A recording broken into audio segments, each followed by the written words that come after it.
ಮನೆ ಯಜಮಾನಿಗಳಿಗೆ ನಿನ್ನೆ ಹಾಕಿದ್ದಾರೆ, ಮೊನ್ನೆಯಿಂದ ಹಾಕಿದ್ದಾರೆ, ಮೂರು ತಿಂಗಳದ ಮುಂಗಡವಾಗಿ ಹಾಕಿದ್ದಾರೆ. ಹೌದು ಮಹಿಳೆಯರೇ, ರಾಜ್ಯದ ಗೃಹಲಕ್ಷ್ಮಿ ಮಹಿಳೆಯರಿಗೆ 3 ತಿಂಗಳ ಹಣನ ಒಂದೇ ಬಾರಿ ಜಮೆ ಮಾಡ್ತಾ ಇದ್ದಾರೆ. ಈ ಹಣ ಪ್ರತಿ ಗೃಹಲಕ್ಷ್ಮಿ ಮಹಿಳೆಯರಿಗೂ ಬರ್ತಿದೆ. ನಿಮಗಿನ್ನೂ ಈ ಹಣ ಬಂದಿಲ್ಲ ಅಂದ್ರೆ ತಡ ಮಾಡದೆ ನಮ್ ಪೇಜ್ ಬಯೋದಲ್ಲಿರೋ ಈ ಲಿಂಕ್ ಕ್ಲಿಕ್ ಮಾಡ್ಕೊಂಡು ಸರ್ಚ್ ಬಾರ್ ನಲ್ಲಿ ಅಪ್ಡೇಟ್ ಅಂತ ಟೈಪ್ ಮಾಡಿ ಈ ಪೋಸ್ಟ್ ಬರುತ್ತೆ. ಕ್ಲಿಕ್ ಮಾಡ್ಕೊಂಡು ಸ್ವಲ್ಪ ಕೆಳಗಡೆ ಸ್ಕ್ರಾಲ್ ಮಾಡಿ, ಇಲ್ಲಿರೋ ಲಿಂಕ್ ಮೂಲಕ ಕೂಡಲೇ ಚೆಕ್ ಮಾಡಿ. ಅರ್ಜಿ ಸಲ್ಲಿಸಲು ಅರ್ಜಿದಾರರು ಹಾಗೂ ಪತಿಯ ಆಧಾರ್ ಕಾರ್ಡ್, ಮುಖ್ಯಸ್ಥೆಯ ಆಧಾರ್ ಕಾರ್ಡ್ ಮತ್ತು ಪತಿಯ ಆಧಾರ್ ಕಾರ್ಡ್ ಕೂಡ ಬೇಕಾಗುತ್ತೆ ಮತ್ತು ಆಧಾರ್ ಕಾರ್ಡ್ ಲಿಂಕ್ ಇರುವಂತ ಮೊಬೈಲ್ ತಗೊಂಡು ಹೋಗ್ಬೇಕಾಗತ್ತೆ. ಇದಾದ್ಮೇಲೆ ಮಂಜೂರಾತಿಯ ನಂತರ ಡಿಬಿಟಿ ಮೂಲಕ ನಗದು ಹಣವನ್ನ ನೇರವಾಗಿ ಅವರ ಅಕೌಂಟ್ಗೆ ವರ್ಗಾವಣೆ ಮಾಡ್ತೀವಿ. ಅರ್ಜಿ ಸಲ್ಲಿಕೆಗೆ ಯಾವುದೇ ರೀತಿಯಾದಂತ ಫೀಸ್ ಅನ್ನ, ಶುಲ್ಕನ್ನ ಅರ್ಜಿದಾರರು ಕೊಡುವಂತಿಲ್ಲ.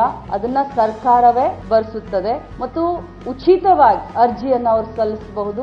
ನೇರವಾಗಿ ಅವರು ಸೇವಾ ಕೇಂದ್ರಕ್ಕೆ ಹೋಗಿ ತಮ್ಮ ಅರ್ಜಿಯನ್ನ ತಾವೇ ಕೊಡಬಹುದಾಗಿತ್ತು. ಇದ್ರ ಜೊತೆಯಲ್ಲಿ ನಾವು ಟೈಮ್ ಬಾಂಡ್ ಇಟ್ಟಿಲ್ಲ. ಅರ್ಜಿಯನ್ನ ಸಲ್ಲಿಸಲಿಕ್ಕೆ ಯಾವುದೇ ಕೊನೆಯ ದಿನಾಂಕವನ್ನ ನಾವು ಇಟ್ಟಿಲ್ಲ.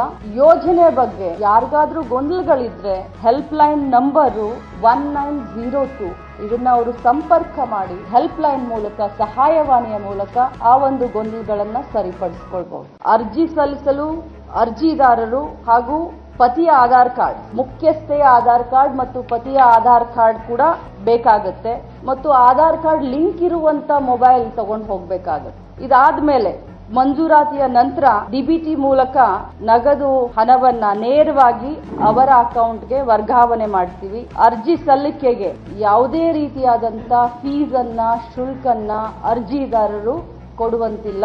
ಅದನ್ನ ಸರ್ಕಾರವೇ ಭರಿಸುತ್ತದೆ ಮತ್ತು ಉಚಿತವಾಗಿ ಅರ್ಜಿಯನ್ನು ಅವರು ಸಲ್ಲಿಸಬಹುದು.